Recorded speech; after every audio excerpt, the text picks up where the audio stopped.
El Ministerio de Defensa acaba de pagar una deuda pendiente que quedó aplazada por el ruido de sables durante la transición sin que gobierno alguno la afrontase.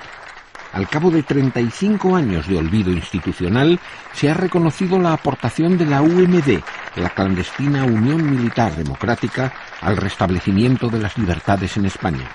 Y aquellos militares que pretendieron resistir al franquismo han recibido unas condecoraciones que suponen el reconocimiento oficial de sus méritos. Con este acto, a nuestro juicio, se cierra un episodio de la reciente historia de España en la que humildemente participamos, y queremos expresar nuestra satisfacción por el hecho de que, a lo largo de estos años, nuestras Fuerzas Armadas, a las que pertenecemos, y que con tanta dignidad y sacrificio nos representan en las misiones en el extranjero, se hayan transformado, como apostamos nosotros en su día, en unos ejércitos al servicio inequívoco de la democracia en España. Con 35 años de retraso, en abril de 2009, el Congreso había reconocido el papel histórico de la UMD. El gobierno de Zapatero volvería a hacerlo el pasado 4 de diciembre, y más allá de los honores formales, la concesión de cruces del mérito militar constituye un acto de justicia histórica. Los miembros de la UMD, los llamados húmedos, tendrían que pagar cara a su decisión. Algunos, entre ellos los que estáis aquí, fueron encarcelados, juzgados, condenados y expulsados del ejército. Hoy rendimos homenaje a 14 valientes que sabían muy bien a lo que se exponían y, pese a ello, siguieron adelante. Pero también estamos reconociendo la labor de más de ese centenar de oficiales y suboficiales que intentaron reflejar dentro de los cuarteles lo que se vivía fuera de ellos, y de los miles que hicieron suyos los principios de la democracia y ya en la transición sirvieron con disciplina y lealtad al poder legítimo emanado de las urnas.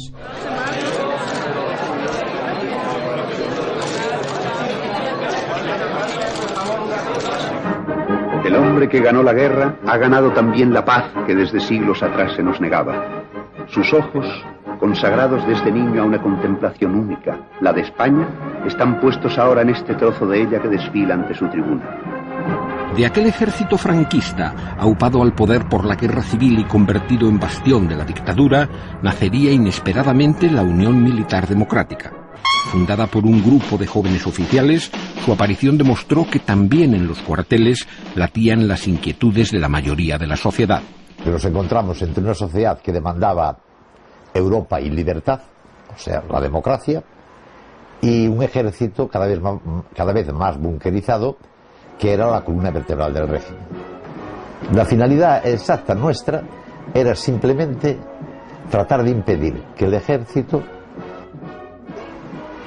coartara las ansias democráticas de la sociedad española.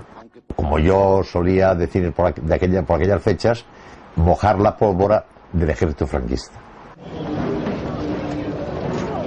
Al tiempo que se consumía la figura decrépita de Franco, los pilares de su dictadura se resquebrajaban.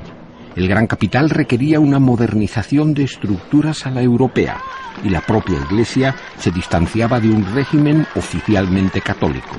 Pero se creía que los ejércitos formaban un cuerpo monolítico como garantía última de la dictadura. Resultó una auténtica sorpresa que los militares, nada menos que los militares, que eran el soporte del régimen, tuviesen en su seno una serie de oficiales, una oficialidad, en algunos casos alta oficialidad, demócrata, comprometida con los partidos clandestinos. Naturalmente, de aquello no se informó hasta que fueron detenidos, hasta la detención. El desarrollo económico, pagado con un alto costo social, había hecho que la sociedad española demandara cambios profundos. Crecían los sindicatos y los partidos clandestinos. La lucha democrática ganaba las calles en un clima de efervescencia política, y algunos acontecimientos exteriores invitaban a cuestionar el papel de las Fuerzas Armadas. Lo de Chile y Portugal es que rompió el ejército en dos. Con Chile, que fue el año 73, se deshicieron incluso partidas habituales de los cuarteles, es decir, los pinochetistas por un lado y los que decían que aquello era una cafrada militar por otro lado. Y luego vino el 25 de abril, Y entonces los que, el 25 de abril, el pueblo unido, el chamán se ha vencido, el ejército al servicio del pueblo, la gente con los cañones, los fusiles con los claveles, y aquello parecía la victoria de la democracia. Pinochet ofrecía un modelo imposible, mundialmente condenado por su bestialidad. Pero Portugal suponía una esperanza, con la desaparición de otra dictadura anacrónica en el sur de Europa. Y algunos militares españoles simpatizaron con los autores de la Revolución de los Claveles, convertida en pesadilla del régimen franquista. Había que ver lo que ocurrió con la PIDE en Portugal, la policía política, que los corrieron en pelo, y aquí, pues claro, la brigada político-social que nos perseguía a casi todos, ya pasaron bastante mal, viendo el ejemplo de lo que podía pasarles después de lo que ocurrió en Portugal. Luego no les pasó nada aquí, porque a todos los hicieron jefes de seguridad de empresas e incluso altos cargos de la policía, pero bueno.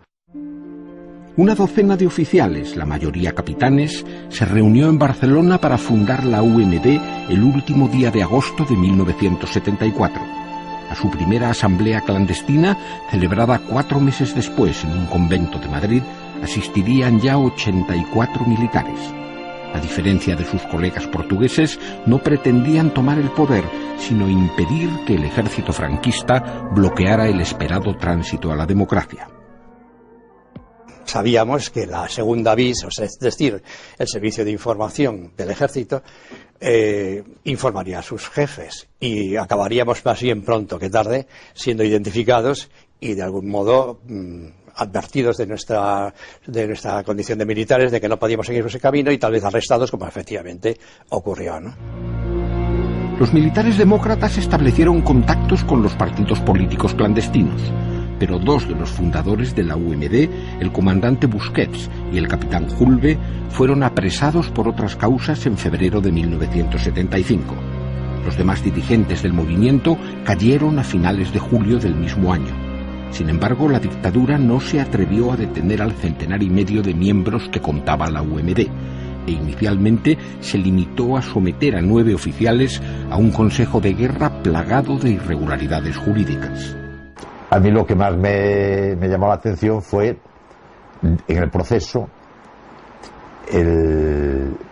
la airada actuación del público, todos militares, profesionales, normalmente de los servicios de información o del sector más bunkerizado, que cuando Manolo Lago dijo que concibo el Estado como un marco de convivencia democrática en el que se respeten los derechos humanos, empezaron a gritar democracia no, cabrones, hijos de puta, que le peguen 4 tiros, que le arranquen las estrellas, alporizados. Condenados todos por un delito de rebelión para la sedición, y 7 de ellos expulsados del ejército, cumplirían un año largo de condena en distintas prisiones militares hasta quedar libres por la amnistía de 1977. La UMD fue muy coherente con lo que habían decidido, y es que cuando hubiera democracia ellos se disolverían. Por lo tanto, elecciones 15 de junio del 77, a los 2 meses se disuelven, y ya cada uno a título individual hace lo que cree más oportuno. Unos se presentan a unas elecciones, otros se dedican a otro tipo de trabajo, unos mantienen relaciones con partidos políticos, otros no. Los militares condenados por sus ideas democráticas no serían reintegrados en las Fuerzas Armadas hasta que ya en 1987 se ampliase la ley de amnistía. Quedaron rehabilitados, pero sin derecho a los atrasos económicos que sí percibieron los funcionarios civiles represaliados por el franquismo, y los oficiales que volvieron a filas se vieron obligados a pasar a la reserva. El Congreso de los Diputados, aunque 35 años tarde, pero consciente de que ese reconocimiento era necesario, sin un solo voto en contra, solicitó al Gobierno este homenaje y además el Ministerio de Defensa ha querido condecorar, por lo tanto, con honores militares a quienes trabajaron en aquel momento por las Fuerzas Armadas que hoy tenemos, por unas Fuerzas Armadas modernas, avanzadas y plenamente democráticas. Siempre se recuerda o se realza la figura de unos pocos. Esto es lo que ha pasado con nosotros. Pero en realidad la condecoración era para todos. Lo que pasa es que no existe la condecoración colectiva, pero en realidad la condecoración es para todos los miembros de la OMD, que fuimos entre 100 y 200, ¿no? El criterio que ha seguido el Ministerio de Defensa yo creo que es válido, hay que elegir uno de ellos, y es los que fueron procesados judicialmente. Por lo tanto, estos 14 lo fueron, han sido recompensados. Pero sí es cierto que hubo otras personas que recibieron otro tipo de sanciones. Porque, por ejemplo, Julio Busquets estaba en la cárcel, por eso no fue detenido y no fue procesado. José Julve había estado detenido. Tenemos a Luis Alonso, tenemos a Julián Delgado, tenemos a Santiago Perinat.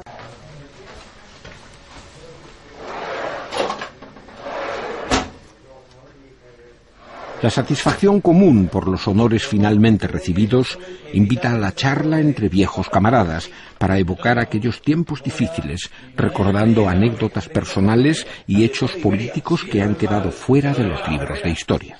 Y entonces el defensor militar mío, que era Prudencio García, vino a hablar conmigo en una parte y me dijo que a través de Javier Rivera, un enviado del príncipe de España, del hoy Juan Carlos I, quería tomar contacto con la OMD. Al príncipe le habían propuesto que tomase la jefatura en funciones del Estado, la jefatura del Estado en funciones, como había sucedido el año anterior. Pero no se fiaba de que Franco se pone otra vez bueno y le dice, si esto sucede, ¿podemos contar con la OMD si el príncipe da un puñetazo en la mesa y se niega a ceder el poder? Claro, la pregunta era muy gorda. Consideramos que el terrorismo del Estado es el que genera la desesperada violencia individual. La memoria tiene también rincones amargos, y en ellos anidan algunas decepciones políticas, como la que recuerda quien fuera portavoz de la UMD en París. Pues allí veía mucho a Carlos Hugo, a Santiago Carrillo, a Tierno Galván, Raúl Morodo, Alfonso Guerra, todos nos apoyaban totalmente, pero luego ya llegó un momento cuando se empezó a pactar la transición, que ya no se hablaba de ruptura, empezaron a hablar de ruptura pactada, etcétera, ya empezaron a quitar un poco apoyos. La UMD fue excluida de las amnistías, la del 77, 1977, que amnistió incluso a delitos de sangre, a personas con delitos de sangre, y fue excluida exclusivamente por presión de los militares. Es más, Rafael Arias Salgado cuenta que fue llamado por Gutiérrez Mellado, que le recibió en su despacho, rodeado de tenientes generales que le dijeron, si se amnistía a los hombres de la UMD o a los militares de la República, el ejército no lo consentirá y dimitiremos todos. Y entonces, ante ese planteamiento, pues el Partido Comunista, el primero, por cierto, y después el Partido Socialista, cedieron y de esa amnistía fuimos excluidos. A ver aquí qué se puede ver. Mira, aquí está Ángel Muñoz. Las anécdotas más divertidas son también las que mejor reflejan la ingenuidad de los sueños de libertad acariciados por aquel grupo de militares con ideales democráticos y el absurdo de la represión que sufrieron. Desde el año 77. Nos fuimos de viaje a Lisboa. Julio Busquets, que tenía ya relaciones con determinados políticos y tal, pues me aseguró que llevaba contactos para allí poder enseguida que nos recibieran y todo eso. Resulta que llegamos allí el 15, el día ese era fiesta y nos encontramos perdidos en Lisboa sin saber qué hacer.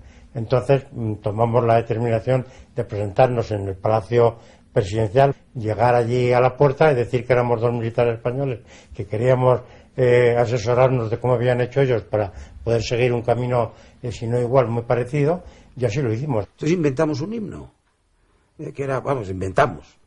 Por las mañanitas, cuando me levanto, tengo la pilila más dura que un canto. Bueno, nos reíamos, éramos felices y no molestábamos a nadie. Pero estando ya condenado en la prisión de San Julián, me llamó el comandante y me preguntan la clave. Pues la clave del telegrama que has recibido. Si no me enseñas el telegrama no puedo decir ninguna clave. Y en el telegrama ponía, por las mañanitas, felicidades. Era 14 de abril, era mi cumpleaños.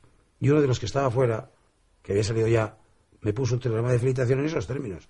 Entonces dije, yo voy a gozar. Pues no te doy la clave. Pues no doy la clave. Que esto es muy serio. Han intervenido los servicios secretos de Valencia, los servicios secretos de Madrid. Entonces ya les dije, pues os voy a dar la clave. Tengo la pilila más dura que un canto. El día que murió Franco, nosotros que tenemos una radio, vemos ya se había oído y tal, pero cuando por la mañana llegó el coronel a la prisión a vernos, nos dijo, tengo que deciros una noticia. díganos usted, mi coronel, ha muerto el generalísimo. Vaya, por Dios. Nos mira así, dice, os pido que no brindéis por eso, porque suponía que para nosotros era motivo común. Efectivamente lo era, claro, pensamos que efectivamente aquello sería el principio y el final, y así fue, pero en fin, le hicimos caso y no brindamos.